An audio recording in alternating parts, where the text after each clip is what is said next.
Avant de participer à tous, merci beaucoup au Collège de l'Université de réalisation pour cette invitation et pour cette question en commun du Collège de radio. Et on va parler de l'échographie neurolunaire, technique et étoile. On va faire un peu de sérieux à la fin. Alors, l'échographie est une technique d'imagerie qui est anodine, qui est non irradiante, qui est disponible même pour l'utilisation et qui va permettre de viser certains restes anciens. D'accord? L'échographie thoracique, pour faire de l'échographie thoracique, il faut savoir qu'il existe une sémiologie statique, une sémiologie dynamique et elle est surtout basée sur les artefacts. Autant on déteste les artefacts dans les autres moyens d'imagerie, dans le scanner, dans l'IRI, autant on est très amis quand on va faire de l'échographie pulmonaire. D'accord? Alors, on va faire sous forme de questions. Alors, première question, quelle opacité peut-on explorer par une échographie thoracique? Dénotation 1. Est-ce que celle-là est explorable par l'échographie? Non. Pourquoi? Parce qu'elle est son trop parenchymateuse. D'accord? Donc, elle est entourée de parenchyme, donc l'air, il va constituer un écran.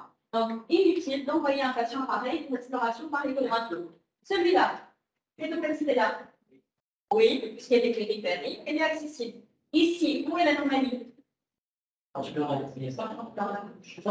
un épanchement pleural rouge, donc c'est possible de l'explorer par l'écho. Ici, où est l'anomalie? Oui. Et qu'est-ce qui se passe? Il y a quelque chose qui se passe au niveau de la coupole diaphragmatique. D'accord? Donc, on va essayer d'explorer le diaphragme ici. D'accord? Ici. Épanchement pleural. Vous voyez, il manque d'abondance. Ici. Abondance. Si c'était de grande abondance, est-ce que le médiastin aurait été en place?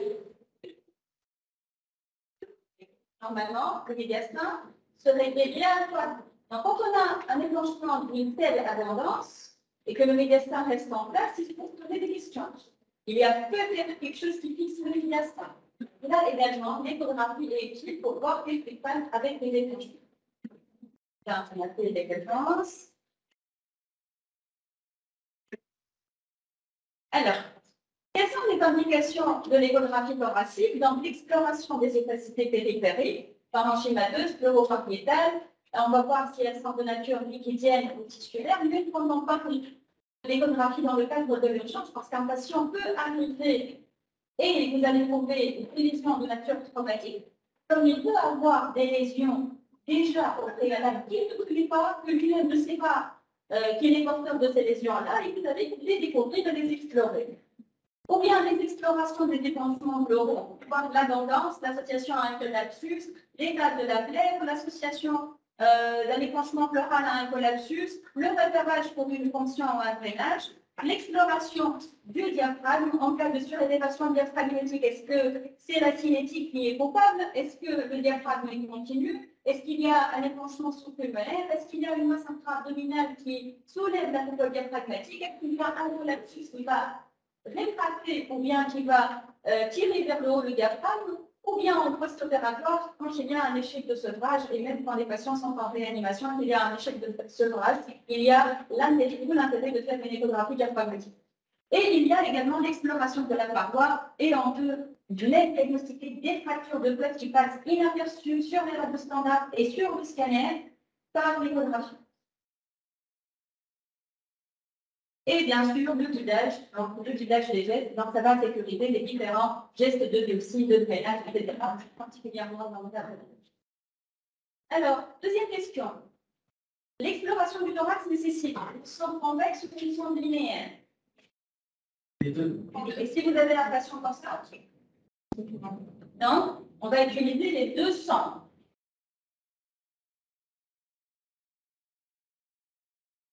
Il y a un grand pouvoir de pénétration qui permet d'explorer les anomalies profondes et de convoler La sonde linéaire, qu'on appelle également la sonde Barrett, est une sonde haute fréquence superficielle qui va permettre l'exploration des structures superficielles et de petits volumes. D'accord? Alors, reprenons un tout petit peu ces ultrasons et qu'est-ce que ça veut dire l'ultrason pour comprendre un petit peu cette échelle de fréquence. Alors, les sons, on a les infrasons, on a les sons audibles, et on a les ultrasons, et les ultrasons, ça va du 20 kHz jusqu'à 200 MHz. D'accord? Alors, nous, en échographie, on va utiliser une toute petite bande qui va de 1 à 50 MHz. Le 50 MHz, c'est pour les ophtalmos, c'est ce qu'on appelle la biomicroscopie ultrasonique, et on l'utilise pour l'exploration du corps cellulaire. D'accord? Et nous, on utilise généralement du 1 jusqu'au 20 MHz, répartis entre la sonde profonde et la sonde superficielle. Alors ici, quelle sonde a-t-on utilisé pour chacune des images? Alors celle-là, c'est quelle sonde? Profonde ou abdominale. Et celle-là, qui est à tout? Très bien. Alors regardons ici en surface. Donc là, vous avez une image courbe. Donc ça ne peut être que la sonde convexe, la sonde profonde. Et là, une sonde superficielle, une sonde basse. D'accord? Astuce très simple. Alors, est-ce que vous savez comment on lit l'image, comment on se dirige? C'est une petite gymnastique d'esprit quand on tient la sonde. Alors, quand on a un patient devant nous et qu'on l'explore, alors ça, c'est la surface. Ça, c'est toujours la profondeur. Maintenant, ce qui est droite, ce qui est gauche, ce qui est haut, ce qui est bas, varie selon comment vous allez mettre votre sonde. Quand vous tenez votre sonde de façon horizontale comme ça, par convention, le petit point lumineux, elle ne va pas avoir juste une petite saillie sur les covards. Elle doit toujours donner à gauche de l'écran la droite du patient. D'accord? Et quand elle est haute, quand on va la tenir verticalement, par convention, ce petit point, quand il est placé, la gauche de l'écran, c'est le haut, c'est le crânien du patient. D'accord? Question 3. En quelle position faut-il explorer le thorax d'un patient? Chez vous. Est-ce que c'est dans la patient assis de face par rapport au médecin, patient assis tournant son dos au médecin, patient décubitus latéral, décubitus dorsal, comment je vais faire? Ça dépend, et on peut utiliser toutes les positions. D'accord? On peut utiliser tout ça. Alors, quand votre patient est capable de s'asseoir, pour la facilité de l'examen, quand vous n'avez pas une tablette, quand c'est plutôt une grande machine, donc le patient, quand vous allez explorer l'hémithorax, il vaut que le patient soit assis sans dos au visage du médecin, et quand vous allez explorer les gauches, il vaut mieux qu'il soit assis face à face à vous. D'accord? Et puis toutes les positions sont possibles, et on va utiliser la voie antérieure, la voie axillaire et la voie postérieure. Un thorax, ça s'explore dans tous les sens. Alors, quels sont les différents modes qu'on peut utiliser en échographie thoracique? Le mode A, le mode B, le mode TM, le mode Doppler. B, TM, Doppler, non. Oui, bien sûr. Le mode A, c'est quoi? C'est le mode amplitude. D'accord, on les voit. Le mode B, alors ce mode A, il n'existe plus. Hein. Le mode B, bidimensionnel, ça c'est ce qu'on connaît, mais en réalité, c'est le mode brillance. Ça revient à la même chose. Mode TM, et le Doppler. Alors, avant de faire ces différents modes, on va regarder comment se propage l'onde ultrasonique. Alors, on a une onde incidente et elle va rencontrer une partie du corps humain. Alors, en allant vers la profondeur, elle va s'atténuer. Donc, elle va diminuer d'énergie. D'accord? C'est pour cela qu'au-delà d'une certaine profondeur, on ne voit plus rien. Et ce phénomène d'atténuation est plus marqué pour les hautes fréquences. C'est pour cette raison qu'on ne peut voir que les structures superficielles avec une sonde linéaire. D'accord? Ensuite, cette onde incidente, elle va subir, quand elle rencontre une surface, un phénomène de réflexion. Et c'est ce qu'on recueille par la sonde. Et c'est ce qui va participer à la formation de l'image. Et puis, elle va se transmettre, une partie de cette onde, elle va se transmettre dans les tissus. À chaque fois qu'elle rencontre une interface, elle va se réfléchir. Il va se phénomène, c'est le phénomène de diffraction, c'est-à-dire elle va se réfléchir dans les tous les sens de l'espace. Et puis, il y a ce phénomène-là, c'est le phénomène de diffusion, c'est-à-dire quand elle transporte une petite molécule, elle va se diffuser dans tout l'espace, dans toutes les directions de l'espace. Ce qui fait que ce phénomène de réflexion, il va nous donner les contours des structures, et ce phénomène de diffusion, il va nous donner le gravité spécifique de chaque organe. C'est-à-dire qu'à chaque maintenance, on sent que des pattes, des bras, et la poire. Et c'est de cette manière-là, parce que chaque organe a une diction qui est spécifique. D'accord? Alors, le mode A, en fait, de quoi ça provient? De ça, c'est ce qu'on appelle le sonar. En fait, ça, c'était inspiré de ça, en fait. Les bateaux qui vont voyager, et il y a un relief. Donc, il faut faire attention pour ne pas faire attention avec un relief. Donc, ils ont donné des ondes radio et ils accueillaient la réflexion de cette onde-là, et à partir de l'intensité, on pouvait avoir une représentation schématique du relief sous-marin, et on obtient cette image. Alors, ce mode A été utilisé beaucoup en neurologie, et qu'est-ce qu'on fait? En fait, c'est pour chercher une déviation de la ligne médiane, on met l'accent, et à chaque interface, on va avoir ce type, et on met ici, puis on met là, et on compare. Si c'est égal, il n'y a pas de déviation de la ligne médiane. S'il y a une déviation quelque part, comme ici, c'est qu'il y a une déviation de la ligne médiane. D'accord? Alors nous, maintenant, on va faire plutôt un balayage. Non. On va faire un balayage, on va bouger. Et en bougeant, on va rencontrer de nombreuses interfaces et on va recueillir des signaux. Et à chaque signal, on va donner un point lumineux qui peut aller du blanc au noir. C'est pour cette raison qu'on l'appelle mode brillance, et ce mode brillance est à l'origine de cette image bidimensionnelle. D'accord? Le mode TM, ça, c'est ça. Donc, on va mettre la sonde et on va suivre le mouvement. C'est un mode qui est très utilisé par les cardiologues. Et l'axe des axes va être le temps, et l'axe des ordonnées va être la distance ou la profondeur. Et on va voir ça après. Le mode tuberculeur, donc on va l'utiliser pour distinguer le parenchyme pulmonaire d'un épancement d'une coalition et pour distinguer un épancement artisté d'une masse musculaire. Donc c'est toujours important de l'utiliser. Cinquième question, quelle est la relation entre l'impédance acoustique et le gel? Et ça vient à impédance déjà. Et est-ce qu'on peut faire des échographies sans gel? Est-ce qu'on peut faire des échos sans gel? Non. Ou équivalent, bien sûr. D'accord? Alors pourquoi? Alors l'impédance acoustique caractérise la résistance d'un milieu au passage d'une onde acoustique. Qui permet le passage plus rapidement? L'air ou l'eau? L'eau, ça c'est connu. Alors, il n'y a pas de transmission acoustique en présence d'air, et donc, quel que soit, si vous mettez une sonde comme ça, il y a toujours de l'air qui s'interpose. Et donc, entre les tissus et l'air, il y a une différence d'impédance qui est très importante. Il faut harmoniser les impédances, et comment on harmonise cette impédance? On va utiliser le gel. Sixième question. Quels sont les principaux paramètres à régler pour avoir une bonne image photographique en mode B? La focale, le gain de barre régionale, la profondeur, le zoom, l'angle de balayage, le lissage, la fréquence, l'accentuation, la persistance, la gamme, le PRS. Alors, tout ça, c'est les paramètres à corriger pour avoir une bonne image en échographie, en mode B. Par contre, ça, c'est les paramètres de Doppler et les continuums. Alors, on va voir un à un ça. Alors, tout ça, vous allez les trouver sous la forme de ces petites-là, ou bien de ces boutons que vous allez soit cloner, soit fixer, etc.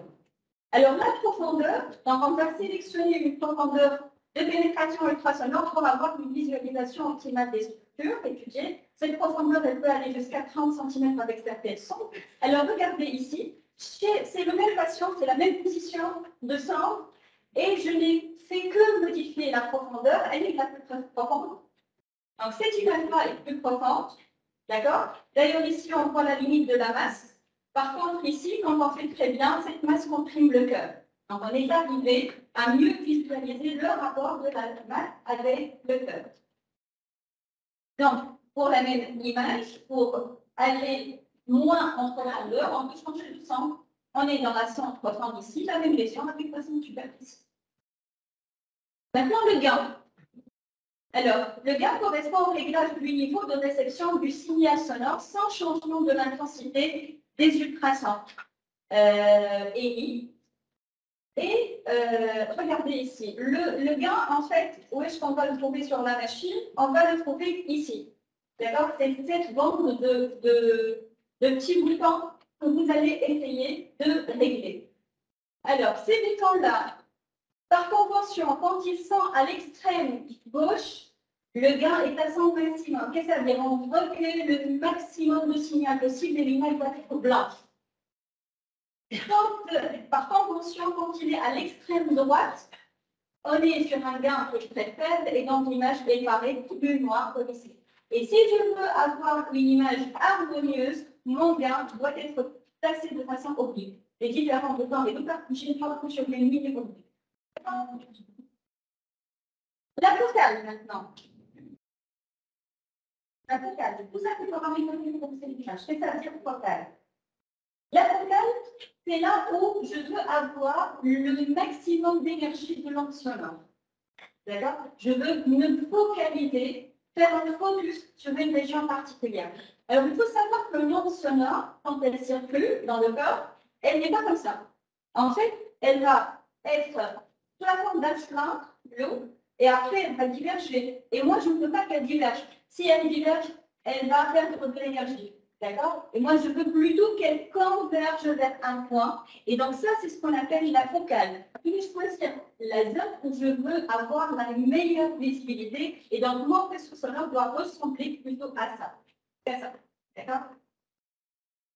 Alors, la focale, où est-ce qu'on la trouve sur les images?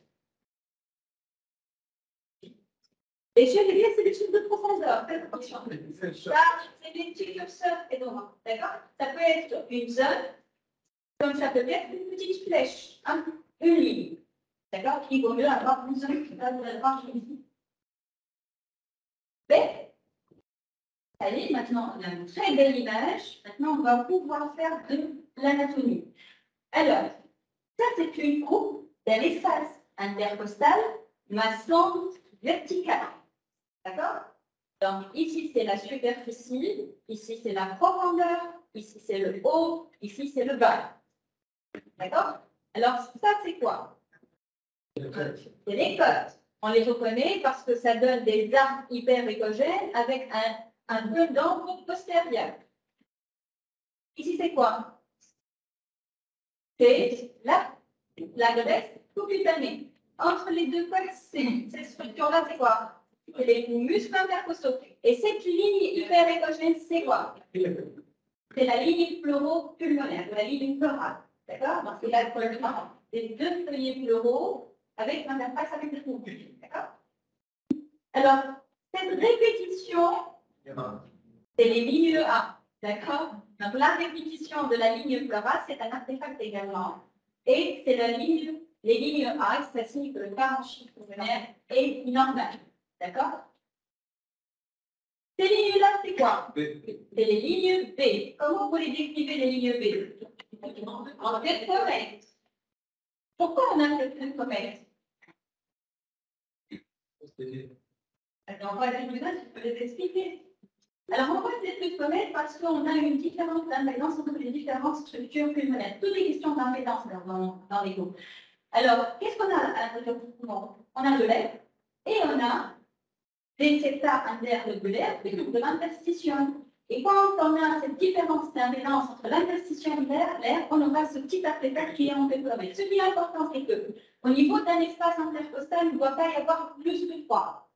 Il ne doit pas être très profond, il ne doit pas être très lâche. D'accord? Froid. Et il ne doit pas persister. Il doit être fugace. C'est ça la particularité de ligne B sur un poumon normal. Alors, cette structure, c'est quoi?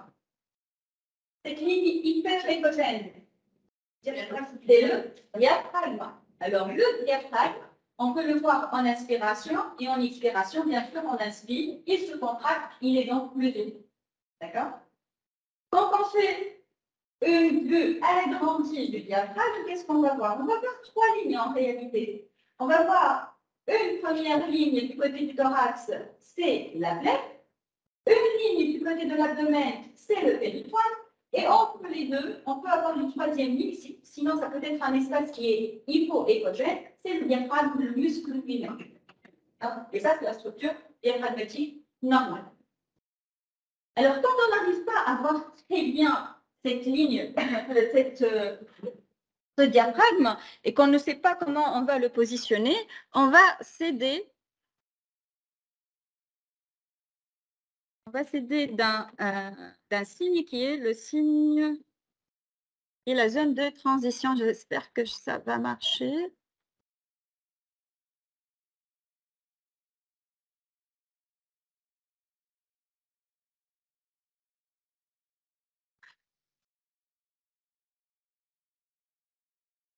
Alors, vous allez le voir malheureusement en petit format. Voilà. Donc, ce qu'il faut en fait repérer, on va revenir, désolé.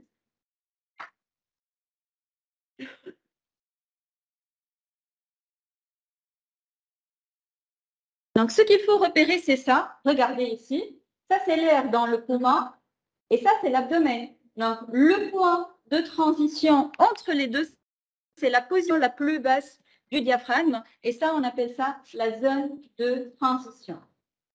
C'est bon? Donc, si on n'arrive pas à voir réellement le diaphragme pour une raison ou une autre, on doit être capable de repérer cette zone de transition. OK?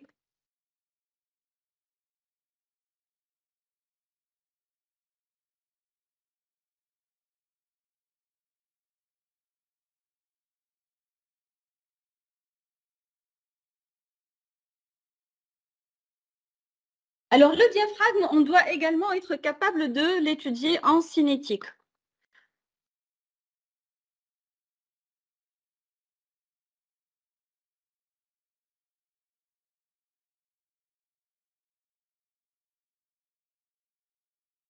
Je suis désolée, mais parce que pour les vidéos, il faut que je revienne au mode...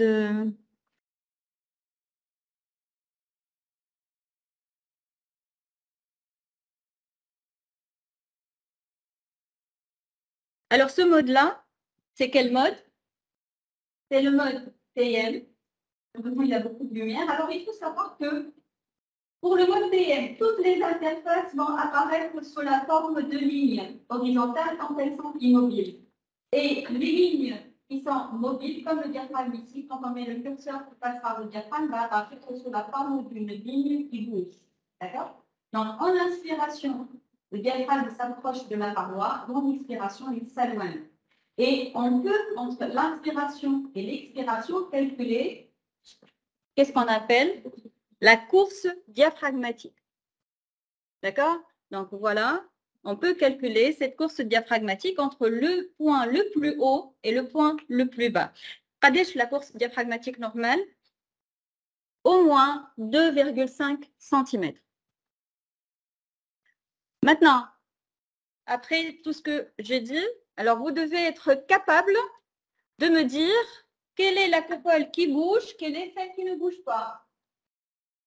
Ça, c'est la coupole droite ou gauche. Ça, c'est le droit, ça, c'est la vestibulière, moi, c'est la coupole droite. Elle ne bouge presque pas. Et celle-là, c'est la coupole gauche, c'est le même patient. Et cette coupole, elle bouge très bien et la course diaphragmatique était à 4 cm. Alors, cette coupole, ce diaphragme-là, il se passe quelque chose de bizarre quand on regarde la ciné. Qu'est-ce qui se passe de bizarre? Alors, ça, c'est le foie, ça, c'est le diaphragme, et ça, c'est quoi?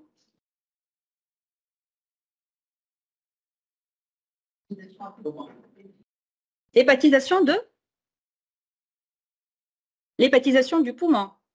D'accord? Ça ressemble à une hépatisation du poumon, mais faites attention, ça, c'est un artefact c'est l'artefact en miroir du diaphragme.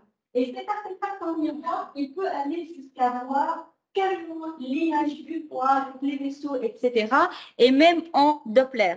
Alors, je vous montre l'image fixée.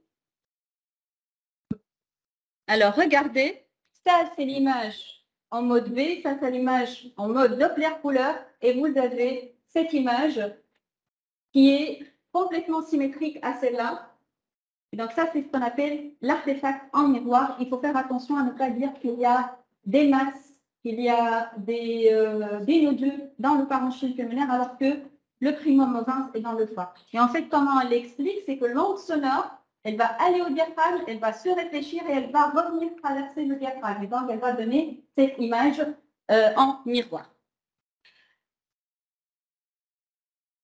C'est quoi?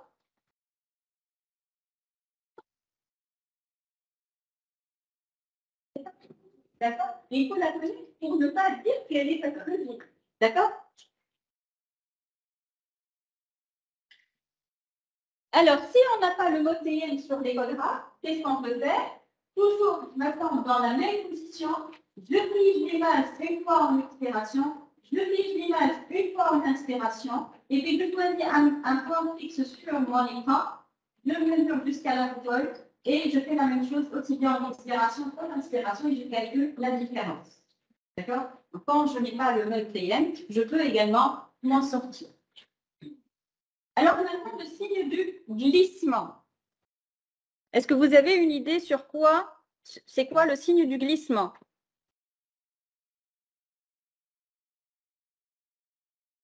Alors, cette ligne pleurale, on va la voir bouger. Et les lignes B, la suivent.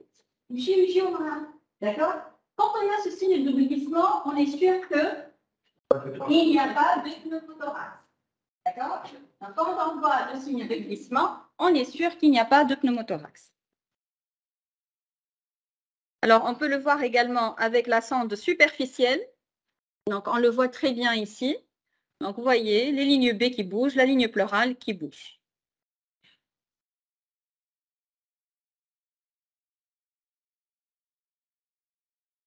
Alors, quand on met maintenant le mode TM dans un espace intercostal, on va avoir un signe qu'on appelle le signe du rivage. Et en fait, toutes les interfaces là vont être sous la forme de lignes opaques parallèles. On arrive à la ligne pleurale qui est la plus épaisse ici. On va la voir, la plus épaisse également dans le mode TM. D'accord? Elle va être à ce niveau, va être sous la forme d'un granité.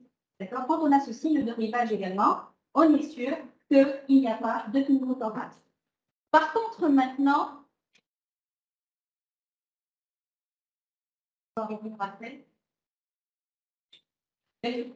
pour faire de la sémiologie thoracique, il faut savoir qu'il y a des éléments de base qu'il faut connaître et savoir. Alors, quand on est sur du calcium, sur des calcifications ou sur de l'os, cette structure-là, elle va donner un arc hyper-écogène avec un col d'angle postérieur. Parce que les angles sont complètement réfléchis par la surface osseuse. Quand on est sur un écorchement liquidien, le liquide, il laisse pénétrer les angles ultrasonores. Et donc, on a très peu de choses qui sont réfléchies. Donc, on aura une image anélogène avec un renforcement postérieur. C'est du blanc. Et quand on veut réduire ce blanc-là pour voir qu'est-ce qui se passe dans ce parenchyme pulmonaire, par exemple, on va ramener notre focale à son minimum dans cette région-là. D'accord? Mais, alors, quand on a de l'air piégé dans du liquide, on va avoir ces petits spots-là qu'on appelle les images hyper-écogènes avec un aspect, voilà, un artefact en queue de comète, et ça revient à la même chose. Il y a de l'air dans l'eau, différence d'impédance très importante, et il y a la création de cet artefact en queue de comète. Maintenant, quand on a, comme ici, c'est quoi ici? C'est un carreau. C'est un micro-thorax. C'est très grave. Et je vais essayer de placer ma sonde sur le côté droit et le côté gauche. Alors, dites-moi, quelle est l'image du côté droit et l'image du côté gauche? Quelle est à droite? C'est le côté droit, pas de logique. Quelle est le côté gauche qui est normal. Bravo. Donc, ici, c'était le côté droit et ici, c'était le côté gauche. Et en fait, ce signe du rivage qui est présent sur un poumon normal où il n'y a pas de pneumothorax, va être remplacé par un autre signe qu'on appelle le signe de Kodabar. D'accord? La présence d'un signe de Kodabar témoigne de la présence d'un pneumothorax. On va voir après qu'est-ce que ça donne. Quand on a un pneumothorax également, on va avoir la disparition de quel signe?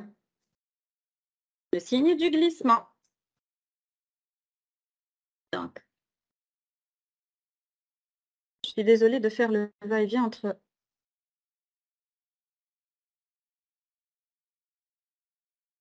Alors, regardez ici. Donc, regardez cette ligne pleurale. En fait, on la voit bouger, mais dans ce sens-là. Mais on ne la voit pas bouger. On ne voit pas le va-et-vient. D'accord? Et pourquoi on la voit bouger dans le sens transversal? En fait, c'est les ampliations thoraciques. C'est le mouvement respiratoire, tout simplement. Ce n'est pas le glissement. D'accord? Non, votre sujet est noir. On l'arrêt respiratoire. D'accord, OK? Et l'idéal, bien sûr, c'est d'avoir ce point qu'on appelle le point commun, c'est-à-dire une transition nette entre le signe du rivage et les signes de Kodabar. Mais ça, vraiment, dans la pratique, c'est hyper difficile de le voir, à moins, spontanément, à moins que l'on ait une radiothorax où tout est clair et on va aller directement sur la zone pathologique. Alors, en présence d'épanchement pleural, qu'est-ce qu'on va pouvoir faire? On va pouvoir dire s'il est de faible ou de moyenne abondance, de grande abondance, comme ici. Celui-là, il est de faible abondance. Celui-là, il est de grande abondance avec un collapsus pulmonaire en regard. Alors ici, il peut être complètement anéchogène, comme il peut être finement échogène. Ça ne veut pas dire que ça, c'est un transsudat et ça, c'est un exsudat. On ne fait pas la part entre les deux. Ça reste toujours de la biochimie. Ça, on pourrait dire que ça pourrait être un exsudat. Mais sachez que les transsudats anciens vont devenir de cet aspect-là. Ça, c'est un épanchement pleural qui est comment? Multicloisonné. Là, c'est les cloisons sont lâches, les mailles sont grandes. Ça, c'est des cloisons qui sont plus épaisses et les mailles sont petites tailles. Lequel, c'est écrit. Ça, c'est un épanchement pleural libre quand l'interface avec le poumon est concave vers le poumon. Et ça, c'est un épanchement enquisté quand l'interface est convexe vers le poumon. D'accord? Alors, quand on peut avoir des bulles piégées comme ici, ça c'était un épanchement enquisté, multi-cloisonné, et là, il y avait de petites bulles d'air piégées à l'intérieur. Ici, il y a un niveau hydro-aérique. On va le voir on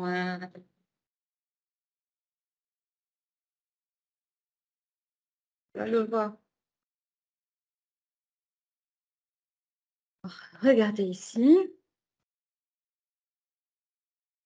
Alors, là, c'est l'épanchement, et là, c'est l'air. Le challenge est de dire, est-ce que c'est un niveau hydro-aérique ou est-ce que ça, c'est le poumon normal? D'accord? Alors, à votre avis, est-ce qu'on a un glissement? On n'a pas de glissement. D'accord? On a juste, ça, c'est le diaphragme qui monte et qui descend. Donc, il va faire bouger le contenu thoracique. D'accord? Est-ce qu'on a des lignes B qui bougent? On n'a pas de ligne B qui bouge. D'accord? Et donc, ça, c'est un hydropneumothorax. Ça, c'est le liquide en bas. Et ça, c'est l'air en haut. D'accord? Par contre, sur l'exemple suivant, regardez. Alors ici, vous avez un petit épanchement pleural. On a un petit épanchement pleural, par contre, on a un signe de glissement respecté et on a des lignes B qui se produisent. Donc ça, c'était un épanchement de faible abondance et là, c'était le courant normal qui bouge.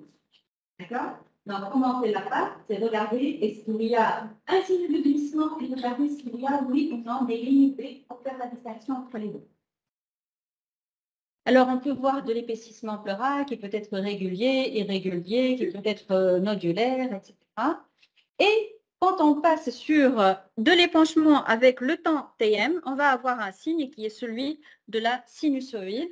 Donc, on va avoir ce signe-là. C'est-à-dire que c'est au cours de l'inspiration, vous allez voir que l'épanchement va diminuer d'épaisseur. Et au cours de l'expiration, ça c'est une inspire, ça c'est une expire. Donc là, c'est le signe de la sinusoïde. Ensuite, on va voir si oui ou non, il y a des condensations parenchymateuses. Les condensations parenchymateuses vont avoir la même écostructure que le foie. Donc, vous avez ici le foie, vous pouvez comparer, et peuvent être parcourus soit par un bronchogramme aérique sous forme de lignes hyperéchogènes, comme ils peuvent être parcourus par un bronchogramme liquide. Donc, vous allez observer une arborisation. Il faut faire attention, est-ce que c'est des vaisseaux, est-ce que c'est des branches? On va mettre le Doppler. D'accord? On met le Doppler couleur. S'il y a de la couleur, c'est des vaisseaux. S'il n'y a pas de couleur, c'est un bronchogramme liquide. Alors, on peut avoir également des anomalies interstitielles ou des anomalies parenchymateuses qui sont débutantes. Comment on va les voir?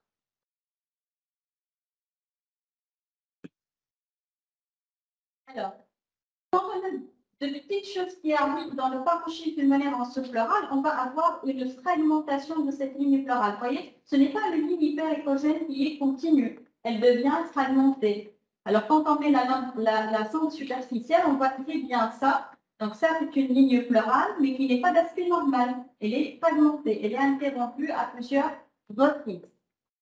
Alors, les lignes B, quand elles sont nombreuses mais regroupées dans un endroit, ça témoigne de la présence d'une pneumonie, d'une contusion ou d'une hémorragie. Quand les lignes B sont nombreuses et diffuses, ça peut être une pneumopathie interstitielle, c'est-à-dire une atteinte de l'interstitium, ou bien ça peut être un hémorragie. D'accord? On peut avoir également des masses de découverte fortuite, comme ce patient-là, qui a cette masse à l'intérieur de son thorax. Deux petits cas cliniques pour finir. Imaginez que ce patient vous arrive dans le cadre d'un traumatisme. D'accord? Vous l'accueillez aux urgences. Vous essayez de voir son histoire. Il s'agit d'un patient âgé de 38 ans qui a un synovial-sarcome de la jambe traité par amputation et chimiothérapie. Il revient pour des douleurs thoraciques gauche, sensation de déviation à droite du cœur. Il prend pas les deux parmi. Et c'est vrai, c'était vraiment une fortification. Alors, qu'est-ce qui se passe dans le thorax du patient? Médiateur, vide. Je pense que c'est ça, c'est la première chose qui attire l'attention. Qu'est-ce qu'il y a? Il y a ça, c'est quoi? Vous mettez un grain. Non. Il y a un accouchement pleural de trente d'abondance. Vous mettez un grain. C'est les moteurs avec le trente d'abondance. Et ici, il y a une autre opacité. D'accord? Qui est le verre interne. Un médiastin dévié, une volumineuse opacité de l'émission thoracique gauche. Et voilà un dessous. Donc, ça correspondait à cette volumineuse masse, c'était une métastase de son synovial. D'accord? Donc, il faut faire attention, les patients qui arrivent aux urgences. Voilà, c'est un des exemples où il faut réellement voir ce qui se passe. D'accord? Alors, quand on met le Doppler, c'est une masse qui est vascularisée. Et à droite, c'était cette deuxième masse également métastatique de son synovial. Et voilà son scan.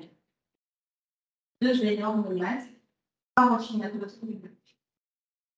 Alors ça, c'est un patient âgé de 44 ans, pneumothorax droit post-traumatique qui a été drainé. Donc, vous comprenez que cette radio est faite pour voir si le client, sauf que, regardez, le parenchyme pulmonaire, il est antivénémateux. Impossible de voir qu'il y a un pneumothorax. Pourquoi?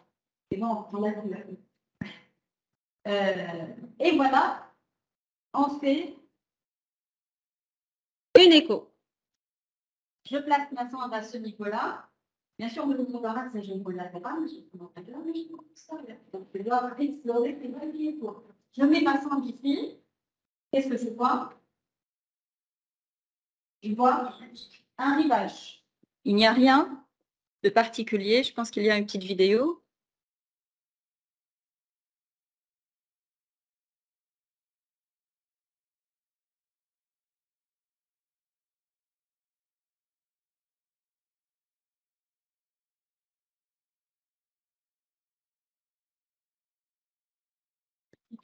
Donc, il y a un signe de rivage. Je n'ai pas le code là-bas. On voit très bien le sable qui penche.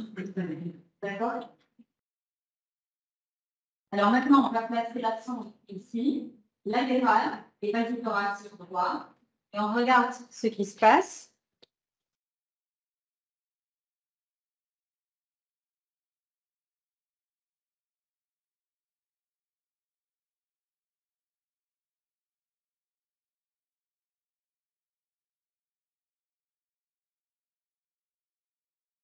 Alors, c'est quel signe? C'est le col latéral. Donc, il y a encore du pneumothorax chez ce patient. D'accord? Tu verras qu'aussitôt, la ligne sera bien dessinée. Tu verras c'est bien.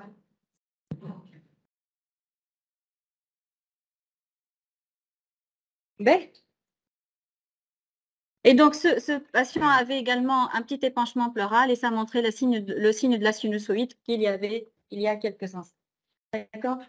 Alors, avec l'écho, on peut également voir des petites fractures costales qui peuvent passer une plus costale.